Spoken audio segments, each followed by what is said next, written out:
Wednesday. It's Beis Nissen, Tavshanayin Dalet. Beis Nissen is the Yotzeit of the Rebbe Rashab. Passed away in Tafresh Pei, 1920. He was born, I think, in Tafresh Chaf Aleph. He was 60, was he? The last Maimer he said for his birthday was on the Pasuk, Nasati L'recha Neslis Noises, which is, I think, in which capital? Or he was 59 or 60, I'm not sure. You have a Tillim there someplace? I do. I tell you, I find that I connect much more to his Chassidus than anyone else's Chassidus. It has to do with Yisrael Shana probably. Yeah.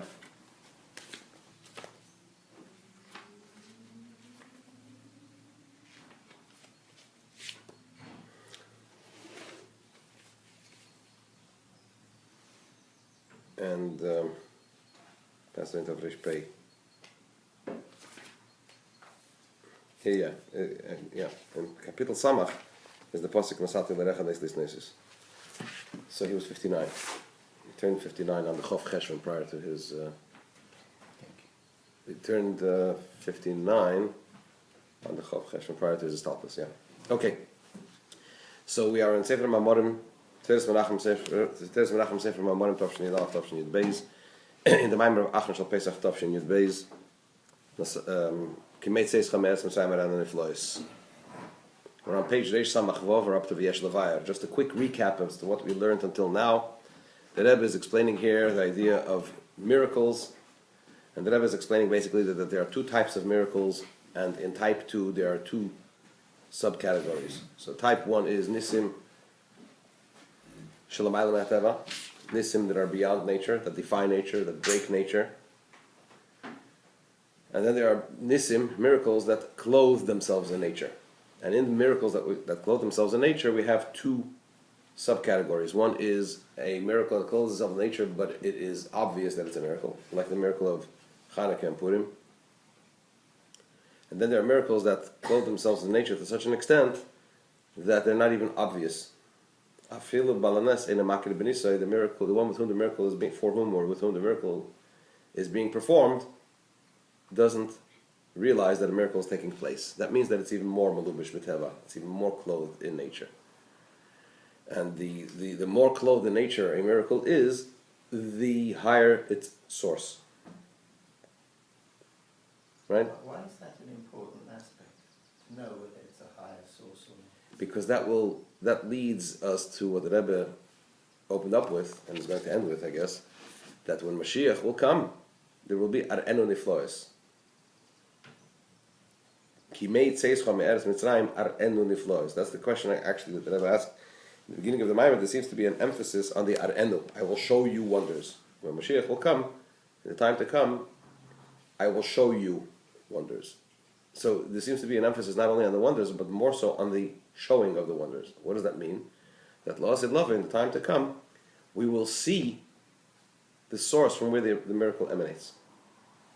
Although now it's that doesn't happen. In other words, the higher the miracle, the higher the source of the miracle, the more concealed it is, the less obvious it is. To the extent that a miracle that's so clothed in nature that the Baal Hanes, with whom the miracle is taking place, for whom the miracle is being performed, doesn't even recognize that a miracle is taking place, that comes from the very highest level, which is not seen. And when Mashiach will come, we will see the root of it all, because there will be the revelation of godliness, right? We will see godliness. So therefore, we'll also see the root from where these miracles come in a revealed way. We'll see them. We'll actually see them. So,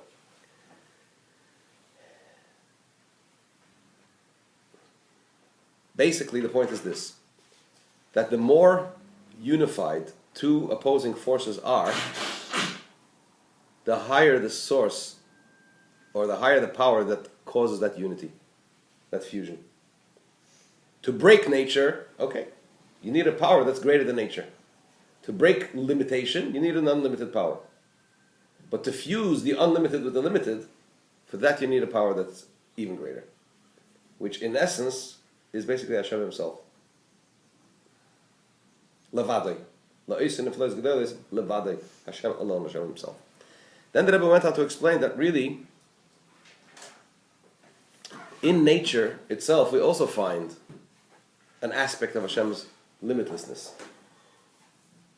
Although nature is a limited force, right, which is obvious from the fact that all created beings are limited in their specific personality, in the way they behave, in their lifespan, if you will, or their capacity. So, but nevertheless, we find an infiniteness within the finiteness of creation.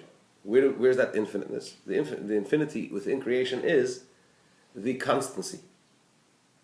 The fact that the Tzva Shamayim, the hosts of heaven, are kayomim be'ish, they exist in their original state as they were created, the sun, the moon, the stars, the planets, whereas the hosts of the earth, as it were, creatures on this earth, are kayomim b'min, the species continues to exist. So that's not one of the first two. The two types, or the second No, broken. this is That's nature. The third level. This is I nature, understand. yeah. But that's a third level from what you're talking Correct, about. correct. And that's what you're saying is from the higher level. Well, Because that is the fusing of the unlimited with the limited. Yeah. He seems to be saying that nes hamalubish beteva, a nes that's clothed in nature to such an extent that even the one that with whom the miracle is being performed doesn't recognize it, and the limitless aspect within nature are pretty closely linked. That's what he seems to be saying. Okay, I have to confess, I haven't yet gotten to the fine distinction between the two. But he seems to be saying, because that's how he opens it up. In the beginning of Daled,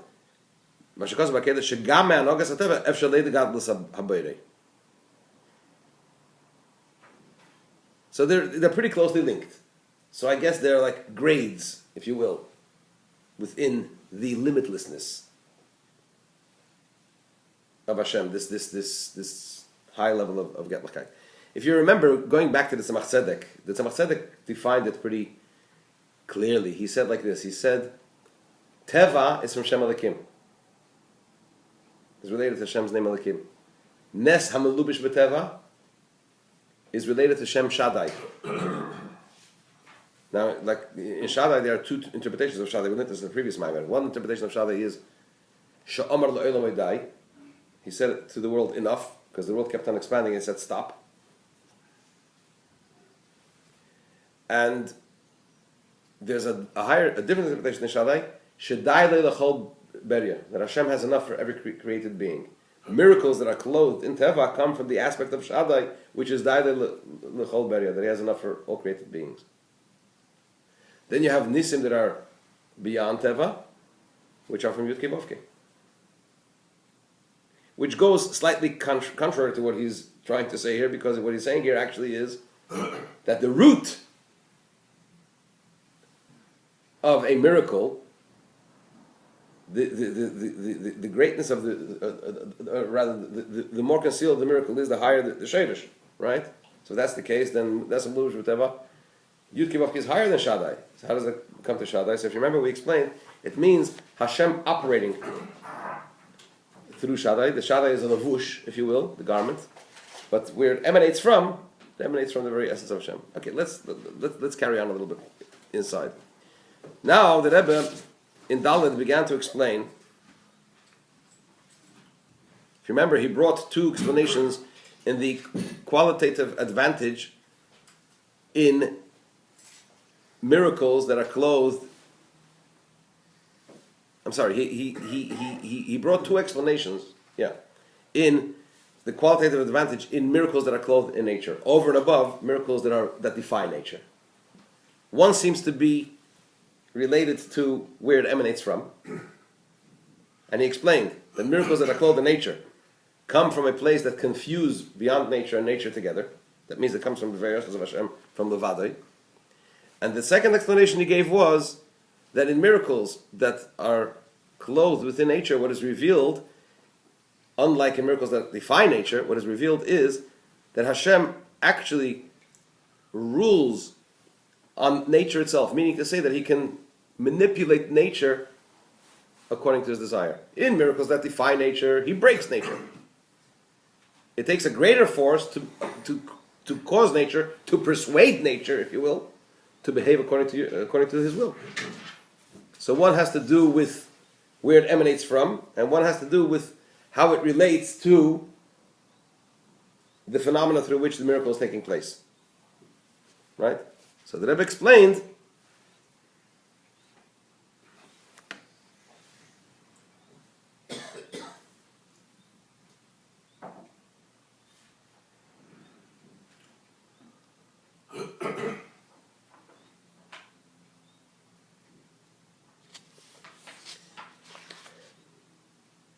the difference between these two explanations. I think we should do it again inside. Let's start from Dalet.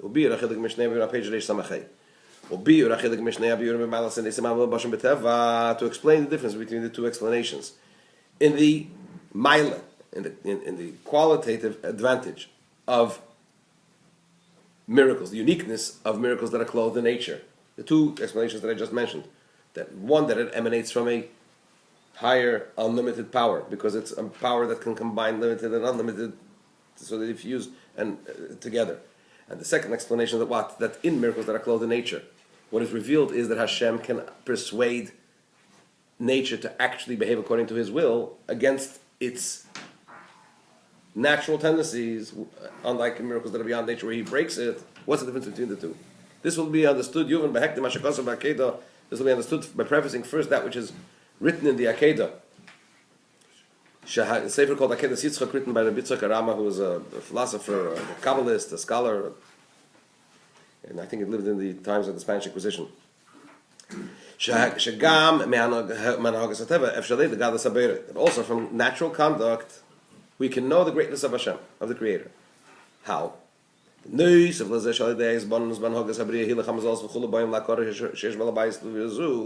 one, first of all, if we contemplate how creation behaves, the movement of the planets and so on and so forth, we come to understand that there's some system going on over here, which is very finely balanced and finely tuned. So there must be somebody responsible for all of this. That's number one. So from that itself, we can see, we can come to the recognition. Through contemplation, we come to the recognition that there's a great conductor, Hashem, who runs the show. That's number one. Number two, even more so, through contemplating the fact that the conduct of nature is constant without any change. As the expression of the verse in Bereshis, they never stop, they never cease. That although it's already close to 6,000 years, and nevertheless, there is no weakening in the natural conduct of things. That's one way we see the constancy. Number one. And so and also the fact that during the course of all this time, there is no diminishing in the power of the created beings. Because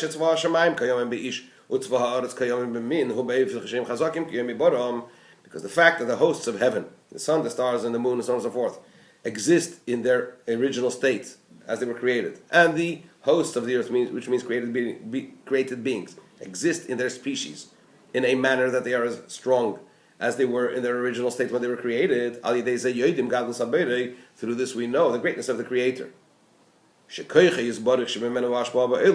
That His power, from whom all emanation of flow comes into this world, is without end and without limit. Why? Because to find an unlimited characteristic within a finite existence denotes something which is beyond it. Why? For although the nature of created beings is from the godly force, from the godly life force that clothes itself in them, and the fact that every created being has its specific nature, its specific character, is because it is according to the divine energy, the godly energy that animates it, that vitalizes it. And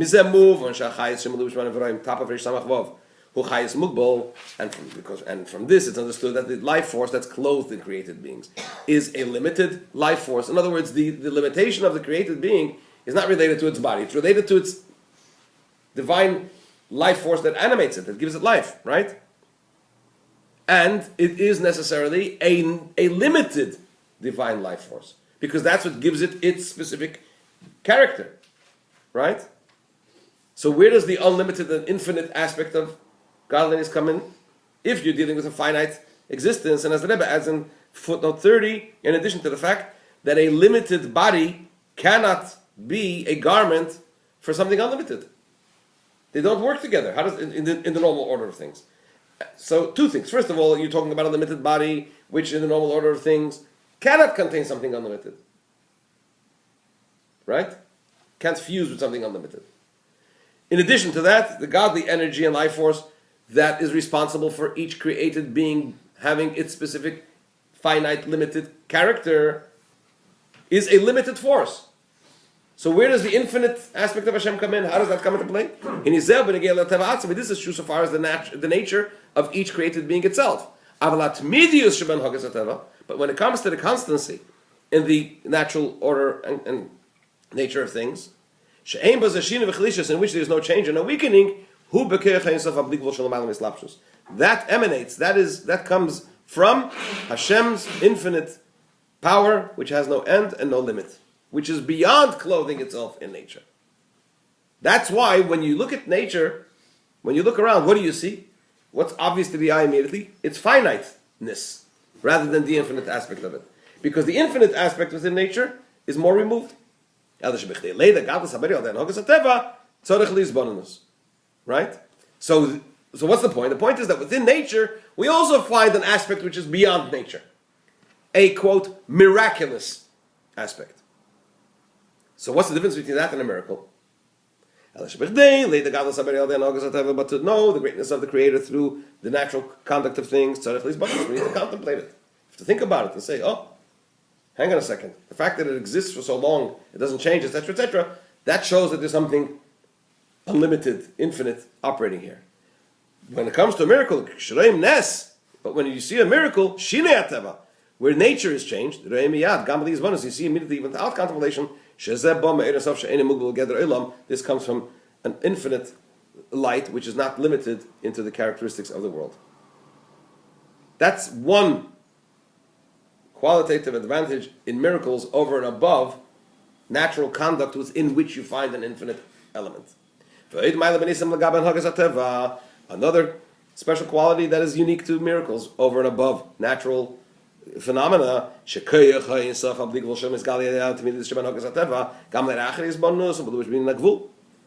the infinite power of Hashem, which is revealed in the constancy of natural conduct, even after I've contemplated and I've realized that there's something unlimited here. Nevertheless, this is clothed within something finite. What does that mean? It's clothed in the finiteness. What do you see? That the finiteness of nature, the finite conduct of nature, has no stop and no end. No change and no stop. But when it comes to miracles, in miraculous conduct, what is revealed? A revelation of God's infinite light itself. It shows that Hashem is truly unlimited. He's not even limited to operate through the limited, ordered conduct of nature. But on the other hand, says the Rebbe, this quality that we find within miracles, that itself, and over and above nature, that itself, though, points to a unique quality within the infiniteness within nature. What does that mean? But nonetheless, for this reason itself, yesh maila, there is an advantage, a uniqueness, there's an advantage in the revelation of Hashem's infinite power, which is revealed in the constancy, in the natural conduct of things, over and above the revelation of Hashem's infiniteness that is revealed through miracles. Why? Because the unlimited element of Hashem, which is revealed through miracles, the breaking, the overriding, the breaking of the natural order of things, and shayach la'olam. That means that it doesn't relate to the world. It breaks the world. It overwhelms the world. But through the constancy in the natural contact of things, misgala, what is revealed is shegam chayes ha'olam, that also the life force of the world, gvul, the limited life force of the world, which gives the world its, and every aspect of the world, its specific, limited, unique characteristic, who kosher of the gvul, is connected and tied to Hashem's infinite and unlimited light. And by definition, miracles that are clothed within nature because of this are greater than miracles that defy nature. Because of this idea itself. That's the point that Rebbe is trying to make. In the next section, the Rebbe is going to explain which level of godliness each level of miracle is rooted in. In which level of godliness are miracles that defy nature rooted? In which level of godliness are miracles that clothe themselves in nature? Where is that rooted? In order to explain the idea that it's concealed in the normal order of things, and ultimately when Mashiach will come, at the end of Niflos, we will see the root even of those miracles that normally are concealed within nature itself. Continue Mitzvah Shem on Friday morning.